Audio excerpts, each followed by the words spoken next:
Inside America's Boardrooms, the informational show for board members and corporate secretaries. Brought to you with Knowledge Partners, Diligent, PwC, Center for Audit Quality, the Conference Board, and Corporate Board Member. Along with content contributors Equilar, Meridian Compensation Partners, Wilson Sonsini Goodrich and Rosati, Donnelly Financial Solutions, and the Society for Corporate Governance. Welcome to this edition of Inside America's Boardrooms. I'm TK Kerstetter, the CEO of Boardroom Resources and the co-founder and editor-at-large of Corporate Board Member magazine. We're here in New York at the Conference Board Studios, and we have a great program for you today. We're going to be talking about board oversight, fostering an ethically competitive company. And we're actually going to do a two-part series. And joining me for part one is Patricia Harned, who's the CEO of the Ethics and Compliance Initiative. Welcome, Pat. Thanks for having me.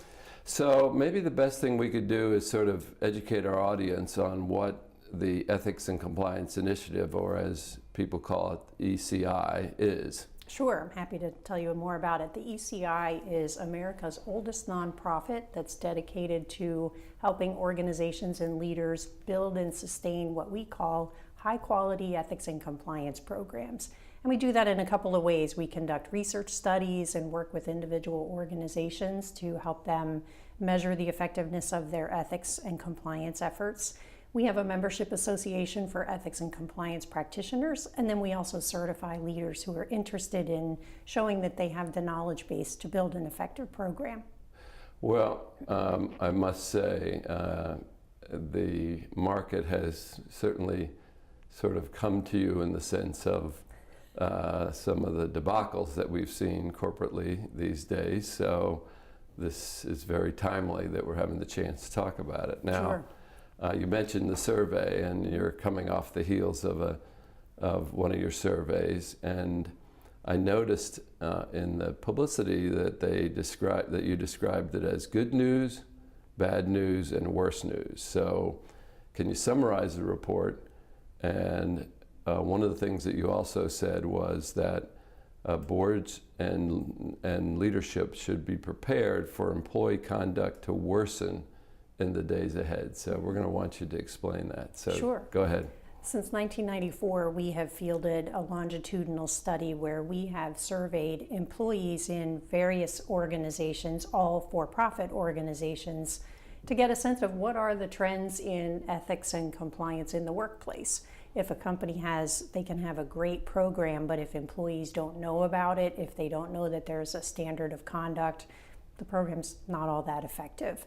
So every 2 years, we conduct this study. We ask employees around the world, most recently, what their perspective is of what their organization is doing from an ethics perspective, their thoughts about leadership, how much misconduct they're observing, and what they do with that information when they observe wrongdoing. So this time when we put out the update, we said there's good news, bad news, and worse news, as you mentioned. The good news is that we're seeing the lowest levels of wrongdoing that employees are seeing in the workplace in the history of the study, which is tremendous. It means that business leaders and board members should feel good that the at least levels of wrongdoing are low. The other piece of good news is that when employees observed wrongdoing, they were more likely to report it than we've ever seen in the history of the study. Almost 70% of employees who observed wrongdoing brought it forward to management in some way. However, there's some bad news in that more employees are saying they feel pressure to compromise standards just to get the job done.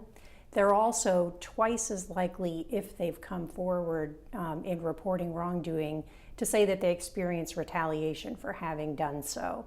And that is the troubling thing. In the history of all of our studies, we know that when people feel pressure to compromise standards to do their jobs, they're very likely to be seeing wrongdoing taking place in the near future. More so if they are experiencing retaliation for wrongdoing, or there's a reputation that that's happening in a company, there's a silencing effect. And there's a culture issue related to that. So the worst news of all was that we are also seeing that there's not a lot of progress among corporations to address culture. because culture is by far the thing that will move the needle in reducing pressure, in reducing retaliation.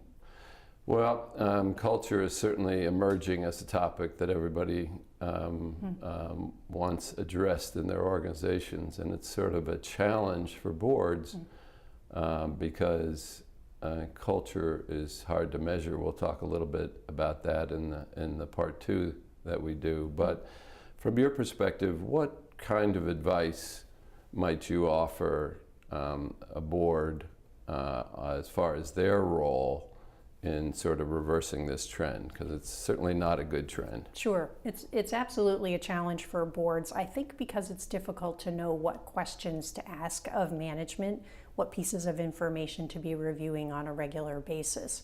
I would suggest a couple things. First, a board should be asking the company to regularly field surveys of employees or do focus groups, gather information from employees about what they perceive the culture to be like.